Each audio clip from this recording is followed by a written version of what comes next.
Good evening, everybody. It's Tom Duff with Chad's Coalition.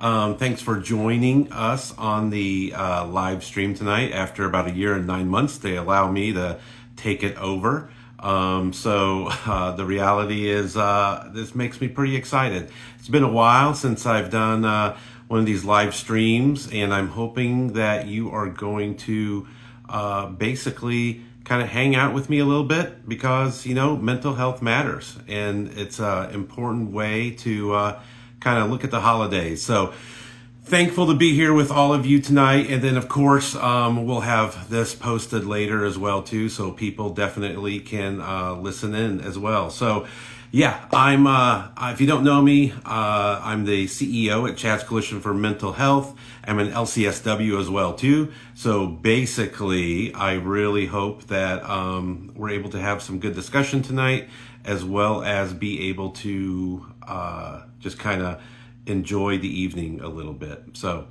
let me just fix something real quick here. All right. Chad's moderator, we'll get that going. And anyway, it's been a real exciting year at Chad's. 2024 has really flown by for the most part. And the reality is that we have made some huge strides with our program. So big thank you to all of our staff members. Some are on the call tonight, of course. They go out day in and day out, and they make such a remarkable difference in the lives of others. Our board of directors, we have such a talented board of directors. They do amazing work for us, volunteering their time and sharing their treasures and their skills and their talents with us. It's amazing. And a big thank you to our donors, as well as our partners with other funding sources in the in the community. So we hit 600,000 people this year. We served over the course of Chad's existence. So we're in our 19th year, right? And we hit the 600,000 mark of clients served over that amount of time. That is a huge, huge amount of clients and just impact that we've made. And I can't thank the McCords enough for what they've done and what they've created, because we know that one suicide is too many. So the heart of Chad's, right, is creating an atmosphere where we're able to provide prevention services, mentoring services to our youth, as well as counseling services to youth and families. So we're very proud of the work that we've done. Had an amazing gala this past year, led by Allie Lynch, our gala chair, and our biggest gala yet. And it was pretty amazing to see the new individuals that are wanting to find out more about Chad's and be involved, as well as our individuals that have been there since day one at that gala. So pretty amazing from that standpoint as well, too. But next year, we'll talk a little bit about next year, but a little bit later. But it's a lot of great things are coming. It's our 20th year of Chad's next year. So we're going to be doing a lot of different things to kind of promote that year of 20 and the clients served and the lives impacted. So very proud of that. So tonight, really just kind of wanting to talk a little bit more about mental health. When I talk about being an agency that is focused on prevention and mentoring and counseling, it's important for us to be proactive. And so knowing a few things about the season. So we know that the holidays are supposed to be, joyous and just festive and lots of fun. But I tell you, more often than not, I hear people say things like, oh, another holiday party.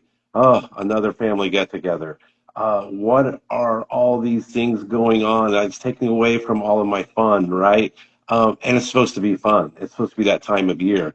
And we get caught up in a lot of different variations of that fun. So when we look at that, it becomes stressful, right? When we're dreading having to go to a party or a family get-together or even go into work. A lot of people have to work through the holidays. So sometimes the world of stress and anxiety creep up on us.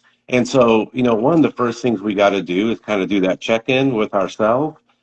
be able to talk a little bit about, how am I feeling, right? How did I feel last year at this time? How did I feel the year before that? So actually just kind of scheduling that time with yourself to check in and figure out what's going on. And then another part of that is checking in on someone else because it's not all fun. And maybe you have an amazing festive Christmas holiday season, year after year after year, right? But it doesn't mean that everyone else is feeling that way. So it's good to check in. So when you notice a change in behavior in yourself or others, that's kind of like that flag being waved. And it's a time, it's an opportunity that you can go, okay, let me self-assess what's going on here. A lot of times when we talk about coping, it's this world of how we react to a situation. But, coping is also a very proactive way of looking at potential issues to arise. So it's kind of preparing yourself. And I think a lot of times we just get caught in that world of being reactive. And so I really encourage you to kind of take a step back and look at what's going on. And then create healthy coping strategies that can lead you down the right path. So, for example, let's say that you're dreading going to a holiday party, right? Because we had an interesting election this year, and you know that there's going to be people there talking about that. And it just, for one reason or another, the election process made you really happy or it made you really upset. But either way, you don't want to talk about that. So how do you script the right answer to get out of those conversations? How do you script and I'm actually talking about, beforehand, either write down or think about what you're going to say when some of those controversial topics come up. And then you got to ask yourself the question, is it worth it if I go down that road, right?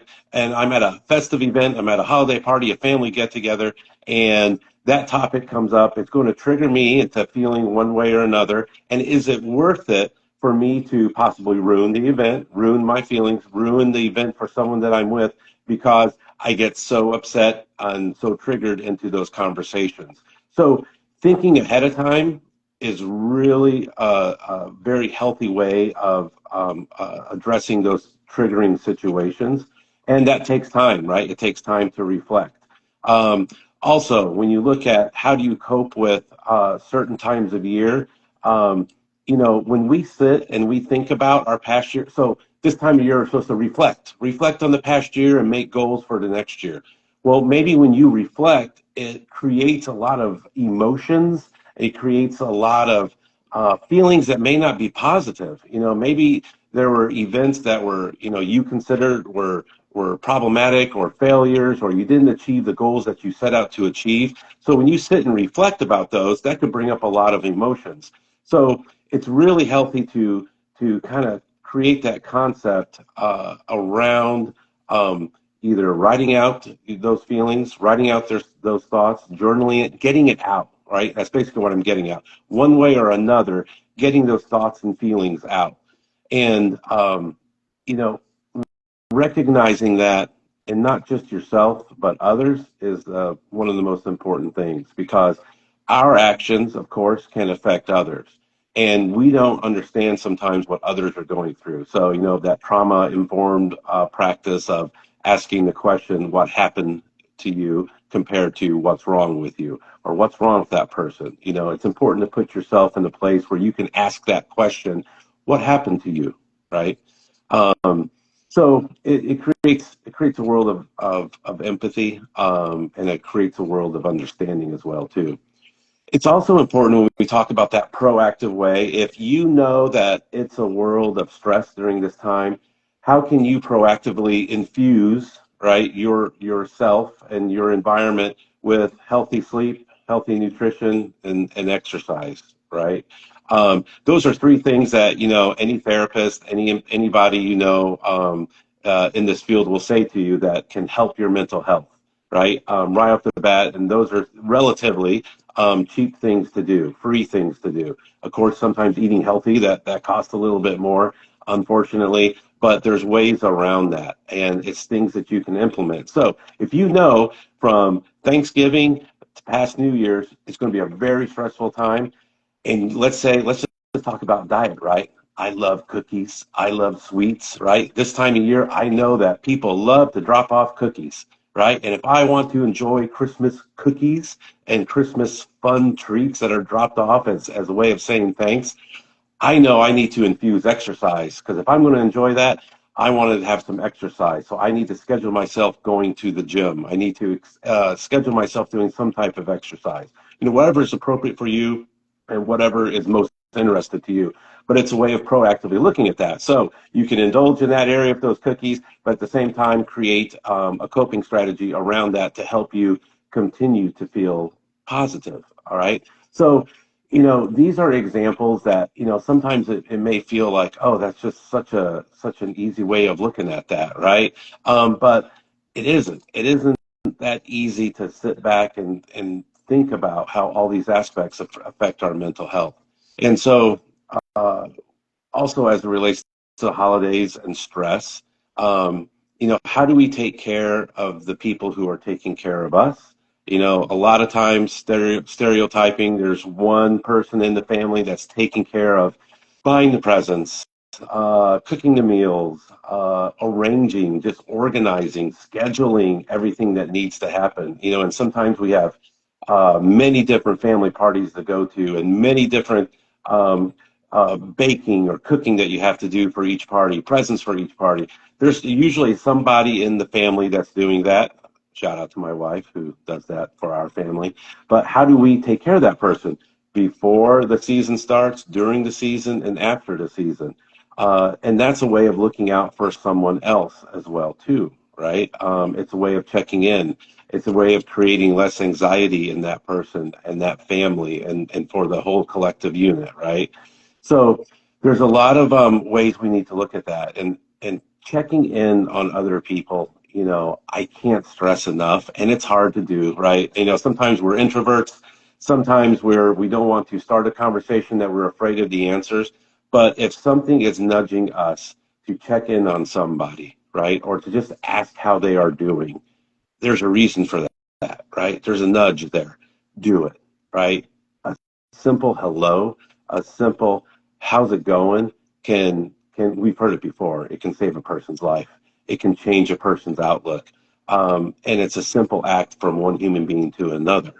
It's important for us to also, if we're going to do that, right, to be sincere, to and to give some time, right? Because and a lot of times we might know, like when we're checking on somebody, that we may get a heavy answer. They might be dealing with a lot. Make sure when you ask that you do give some time to that person. Um, it's and when I'm saying checking in on somebody, please don't, be so robotic about that, in the sense of like, well, I'm here to check in on you. I just have these thoughts that you might be not doing well. Just normal conversation, a normal way of going about that. Of just like, hey, how's it going, right? Or, hey, I noticed you just don't seem like yourself lately. Everything going okay? Those are just simple answers, or simple questions to get sometimes really insightful answers. And it's really important to do that, not just with our family, but just with people that's in our community as well too. So please, please, please do that. Um, One of the other things I wanted to talk a little bit too tonight about is seasonal affect disorder. For a long time, people thought like, oh, that's fake. How can the seasons make someone feel that way? And for a long time, it wasn't an official disorder from the perspective of a mental health issue, but truly, it is, right. It's truly. Um, Something that affects millions of individuals in our world. When you think about what this means, right? So a certain time of year, it's usually fall, winter, and sometimes, when you talk to somebody who truly deals with seasonal affective disorder, it can start in the fall, leads into winter. Days get shorter, days get darker. Sunlight does wonders for the body and for the mind. We know that, through research as well as just being human beings, what the sun does for us. So when you put that into place, sometimes you see this also symptoms that, lack of energy, loss of interest, wanting to almost, symptoms of depression, wanting to isolate, wanting to just sit on that couch with the blankets on you because it's cold outside, it's dreary outside. Um, these are things that you have to look for from a perspective of patterns. And I'm not just talking about, okay, one day I felt like that, or one weekend, I felt like that.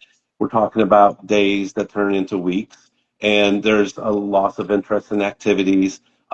People around you may be saying like, "Hey, what's going on? You don't seem yourself." People might say you haven't shown up at any of the events that you normally show up at, and those are just kind of some of the common ways of looking at that. So if you yourself kind of feel like, is this something that's going on with me, right? It's always great to start with, a doctor, right? If you don't want to go to counseling, start with a doctor, your primary, and just kind of checking in with them. But sometimes going and talking to a therapist it opens up the door for a lot more, right? And so if you notice these things are going on, inside of you, um, it's important to take a look at, and it's a prevention strategy, right? Knowing yourself, but it's on that proactive means. And at Chad's, we have such a focus, on the world of prevention, because our goal, of course, is to save lives, is to make an impact, and find people that are struggling. Our goal is to wrap around them, and help them through that. And we know that this time of year can be really difficult. You enter in symptoms of depression, anxiety. Someone might be experiencing seasonal affect disorder as well too. All of those come together, and it can affect mental health. And so, our job is to be there for you guys. And I really hope that, you kind of take a look at, the world of stigma. And we've seen, and I believe too, that, you know, unfortunately, we all had to experience the world of COVID. But I truly believe that COVID was a huge stigma breaker when it comes to mental health. And so, um, when it comes to just access, and we know there's wait lists that are out there, but don't be afraid to call, Chad's, any of our partner agencies, and we work together in this community to try to find openings for individuals if there are wait lists at other places, right? It's a world of mental health that is becoming more and more accessible, in the sense of people are seeking it out, because it may not seem as stigmatized as it was in the past. As I always say, we all have health. There's physical health and there's mental health, and all of that needs to be flowing in a direction that is um, uh, healthy, right? From that perspective. So, Chad's, for those of you that know Chad's, we have a pretty remarkable story. And, we came out of tragedy. Chad's was born, and, we continue to be the voice of Chad McCord, in the sense of having the ability to go in front of schools and go in front of community organizations and say that it's okay to talk about mental health. And one of the other aspects I always try to cover is making sure that people feel they're not alone. And so it's what I find over the years, in working with clients, people bottle in these thoughts and they bottle in these feelings, and they think they're the only one experiencing it, right? And you take public speaking, for example, which is kind of like a lot of anticipatory anxiety flows into people that have that fear of public speaking, and they get really worked up. They get very anxious. They have all these symptoms of anxiety, dry mouth, racing heartbeat, because they know they might have to do some public speaking, right? And all these symptoms that are coming on top of them, and then they don't talk about that. And then until they hear someone else put their story out there, they feel like, wait a minute, I experienced the same thing as you, to that level as well too. You mean you get dry mouth, you get sweaty palms and racing heartbeat, and you forget what you're going to say, but then as soon as you get up there, like, you can use breathing techniques, and then you can start talking, and you can start expressing your story, whatever it may be. But until people put those true stories of themselves out there, others won't feel that they're alone, right? So my point is this: it's really important to share our struggles. It's really important to put things out there, right? Um, you go to a gym and you're trying to build muscle, and you may have fear of walking in there because maybe you're the skinniest person, you have such small muscle tone, but you can compare yourself to others, right? You can physically look at what's going on with another person as they're lifting weights. Then you can physically see, the progress on your own body as you begin to work out. Mental health is harder to see, right? It's harder to see what other people are struggling with on the inside. It's harder for us to see success sometimes when it isn't physically with our own eyes. We have to stop and think about where we were before and where we're at now. And that's the beauty of therapy, right? When somebody comes in and they can talk about day one and they put it all out there, right? And then from through their course of treatment, they can talk about all this progress, and the therapist can point it out as well too. So, my bottom line with that is you're not alone in this world. What you're feeling is, if it's a mental health issue or something you're kind of struggling with, I guarantee you that someone else is feeling the exact same way or very similar, right? I guarantee you, I can relate other issues from other people to everything that you're feeling as well too. So just know that you're never alone. Of course, I would never tell specifics, right? Of course, but you're never alone from that standpoint, and I want to stress that as well too.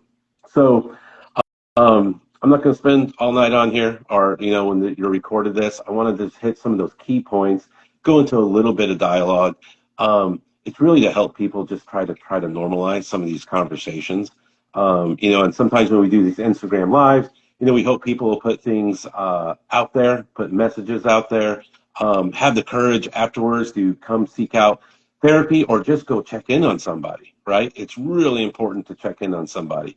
And, with mental health, it's a world of, if you haven't experienced it, sometimes it's hard for you to put yourself in the shoes of somebody else, right? Um, but I really encourage you to try, right? I'm somebody who I really try to keep myself in the center, right? To be able to hear both sides of an opinion. I like surrounding myself with differing opinions as well too. It's a way to make sure when I do make a decision that I'm making the most informed decision I can. And so when you see somebody in the community and you're like, man, what's up with them, right? Why do they act like that? What happened to them, right? That's the right phrase. But know that when you stop, slow down, and give that person some grace, right? Allow them the opportunity to be who they are, and maybe figure out what makes them tick as well too. So I'm going to be quiet for a second, right? And with all that, and I'm just going to say, next year, 2025, we are really excited at Chad's. It's our 20th year. We're going to do a day of giving, which is kind of our own day devoted towards, saving lives, right? So raising some funds so we can expand some services and meet the need. Our needs, our funding cannot match the need that's in our community. You'll hear many other nonprofits say that. We're no different from that perspective. We're in over 250 schools with all of our services, closer to 280, I think, actually, this year.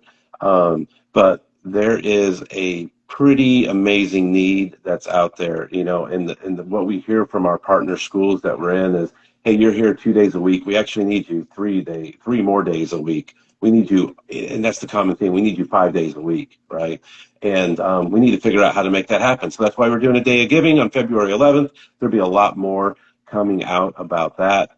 There's going to be a lot of great things as well too, with our trivia night and then our gala, all with kind of 20-year celebration aspects from that. We're hoping to do a lot more of these, and actually using some of the feedback we get off of these Instagram lives to create a platform where we're talking very specific about what some of you and what some of our community members want to hear. So anyway, I'm happy to have joined you all tonight. I'm excited for what's to come for Chad's Coalition for Mental Health. And yeah, it's been a while since I've been doing these, but now I'm starting to get comfortable. But I'm going to stop now, and I will see you all next year. All right, take care.